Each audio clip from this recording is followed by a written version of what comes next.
We have many people here from America that love to visit the museum because it takes them back down memory lane. They can actually remember when they traveled Route 66 and left Oklahoma even to go to California to find work during the Great Depression. We have a lot of older people that come in, retired people. And it's actually the largest museum along the road from Chicago to Santa Monica that tells the history of the road.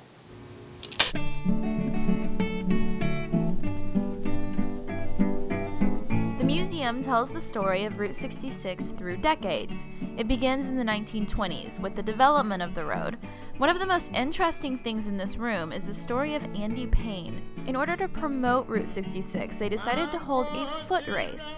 It took participants from California to Chicago on the Mother Road. Andy Payne, a native of Oklahoma, was first to cross the finish line. For obvious reasons, the run was dubbed the Bunyan Derby.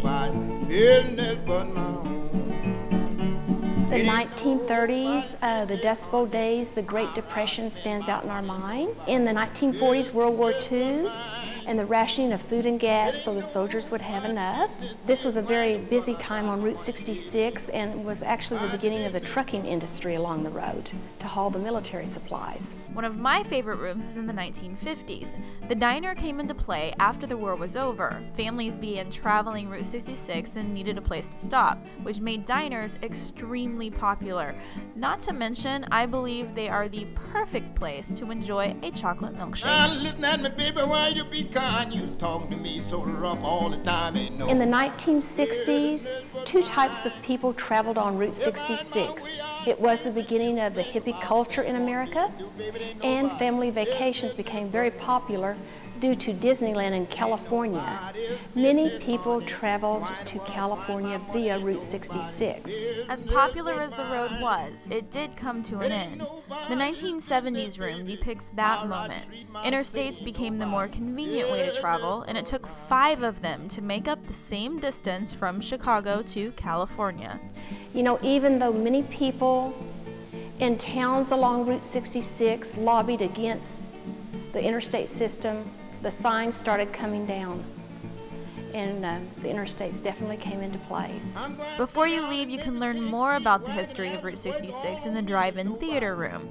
And as you may have guessed, being in the largest museum on the Mother Road also means that it has the largest gift shop. We have Route 66 signs from all of the 8 states along the road, and a lot of people like to buy those by the set. We have mugs, spoons, shot glasses, photo albums, just about anything that is for Route 66 collectors.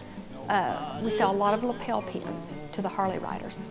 Around 35,000 people visit the museum every year, so you never know who you might run into. Groups from other countries, couples who remember the road in its prime, or even a celebrity or two. Paul McCartney came here 2 years ago. That was very exciting, I might add.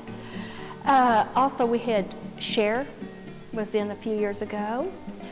Flip Wilson came in right after the museum opened. So those are several that really stand out in my mind. And if that doesn't entice you, listen to this. In the very near future, the museum will be getting a facelift. A grant has allowed the ability for new interactive displays to be produced. So even if you've been to the museum before, you'll want to come back to experience Route 66 in a whole new way. For Oklavision, I'm Katie Kurtz.